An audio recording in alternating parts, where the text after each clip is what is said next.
Greetings, Matt and RC with you, and today I'm going to take you through a quick review of the film Abraham Lincoln Vampire Hunter. Now, before I do that, you can see I got the big shirt on, I got the big guns. This is sandwichjohnfilms.com. So, John, thank you so much for all of your support this year so far. This is where you want to go to get movie news, and where you want to go to get my full tilt reviews of stuff and movie news and Blu-ray reviews, and we also do screenings if you're in the Northern California area, so definitely check us out. Abraham Lincoln Vampire Hunter is a completely over-the-top, kind of a thrill ride, vampire slash fest. If you can suspend the disbelief for 2 hours, I think you'll really enjoy it. The basic premise is that Abraham Lincoln, 16th President of the United States, had a second job before he became president, and that was he was a vampire hunter. And the reason why that happens is because his mother is murdered by a vampire when he is 9. And he is now an older person when the film gets going after the brief prologue. He is now an older man, and he is getting ready to go and assassinate this person. Last name is Bartz, and he's going to go and try to whack this guy, and he's going to do it by getting drunk first. So Dominic Cooper, who played Howard Stark in Captain America, shows up and kind of dissuades him from doing that. Lincoln goes to do it anyway and realizes, oh boy, the guy's a real vampire, and I'm not going to win this battle. And that's when Cooper plays Henry. He comes in and kind of saves the day, and then recruits Lincoln to be a vampire hunter with him. And Lincoln, being historically an unconventional man, decides not to use guns to go after his people. He uses a giant axe that he would use when he was doing rail splitting. And if you didn't know about it, historically, Lincoln was a rail splitter before he became president, among other things. The director, and I'm going to get this totally screwed up, his name is Timur Bekmambetov. And if I got that mixed up, sir, I totally apologize. He is the director of this film, and he creates a visual universe that is really interesting. I believe this film was shot directly into 3D because the way certain scenes stand out in the 3D really thrilled audiences that saw it with us. There's a great scene that I think will become an instant classic involving a horse chase, and I won't tell you too much more about that.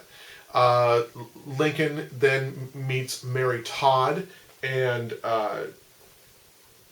Mary Elizabeth Winstead is the lady's name. I was looking at my notes here. Mary Elizabeth Winstead, she plays Mary Todd Lincoln. Pretty girl, but they don't historically get her right. And just so you remember, the movie's taken from a book in which the writer, his name is Seth Graham Smith, I believe, or something to that effect, Graham Smith. He basically rewrote a biography of Lincoln and added vampires. Pride, Prejudice, and Zombies is his first book. So he doesn't get the historical part quite right. Kind of uses events that are going on during Lincoln's life whenever he needs them, but he's not necessarily accurate with those events. Mary Todd Lincoln suffered from a number of problems, none of which appear in this movie at all. So you have to take that with a grain of salt, and again, the whole suspension of disbelief. As Lincoln begins to hack more of these vampires down, he gains the attention of the lead vampire, Adam, who sends his beautiful supermodel to go and try to kill Lincoln. I won't tell you what happens with all of that, but as the film begins to progress, Lincoln has to make a choice. It's either save the nation from slavery, hunt vampires, or something in between, or do nothing. And so that's a difficult choice. And after a tragedy befalls his family, he makes a choice to go after the vampires. What I will tell you is that the action in here is really intense. It looks terrific. The music is pretty entertaining. If you're willing to suspend disbelief, this is much more enjoyable than Battleship, John Carter.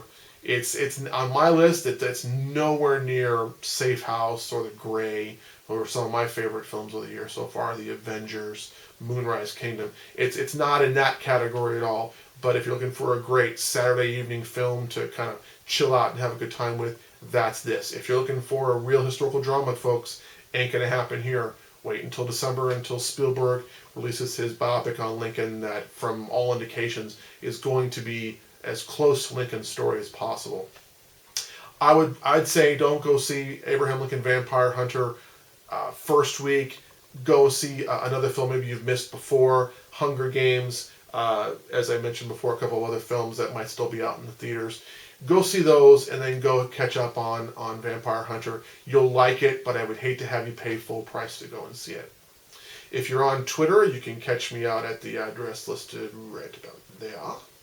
I've also mentioned the Great and Wonderful Sandwich John Films. I believe we're at 25 reviews now since the beginning of the year. So again, thanks to John and thanks to everybody who checks us out for supporting us.